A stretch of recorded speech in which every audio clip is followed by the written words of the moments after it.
उनके ही द्वारा खाए गए कोई कुरकुरे बिस्किट के पैकेट या कोई भी चीज है, कोई टिफिन वगैरह खाते हैं बच्चे, तो उसके साथ जैसे अभी यहाँ नुक्कड़ नाटक में बताया उस तरीके की कोई चीजें होती है बाहर फेंकते हैं, तो हम जिस दिन का कचरा अगले दिन साफ कर देते हैं। क्योंकि यहाँ पर दूसरी शिफ्ट में कॉलेज चलती है, इसलिए कचरा किसने किया है ये पता नहीं चलता, लेकिन अगले दिन किसी ने भी किया हो।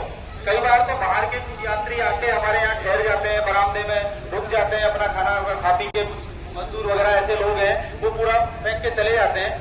हमें उसको भी दूसरे दिन सुबह प्रार्थना सभा के दौरान ही हम उसकी साफ कर देते हैं।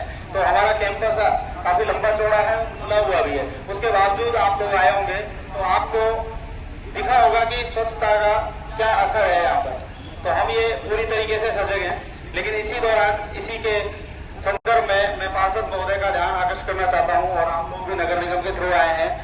अगर इस अभियान में हम बढ़ रहे हैं और आप ये शपथ यहाँ दिला रहे हैं तो मुझे आपसे कुछ सहयोग की भी उम्मीद है।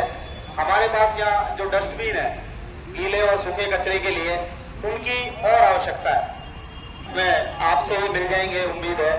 एक क्या है, रात में यहाँ हमारे जैसे शराब पीने वाले और ऐसे जो असामाजिक तत्व है वो आते हैं और वो इस तरीके का वेस्ट फैला के जाते हैं जिसका निस्तारण भी हमें बच्चों के सामने करने में या हमें भी उसके हाथ लगाने में बड़ी दिक्कत आती है। कई बार हमें शराब की बोतलें और उसके साथ खाए जाने वाले इस तरीके के मांस मदिरा जैसी चीजें मिलती है, तो उसको हमें बच्चों से भी उठवाने में तो हम चाहते हैं, हमने हमारे लेवल पर इस कैंपस को बिल्कुल चारों तरफ लाइटें लगा के कुछ किया हुआ है, लेकिन फिर भी जो हमने किया है वो हमारे प्रयास कम है। तो हमें एक हाई मास्क लाइट की जरूरत है।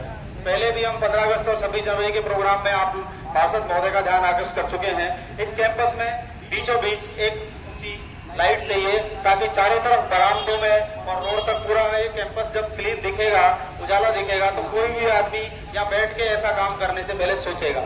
तो ये दो चीजों की हमें आपसे आवश्यकता है, उम्मीद है आपसे मदद मिलेगी।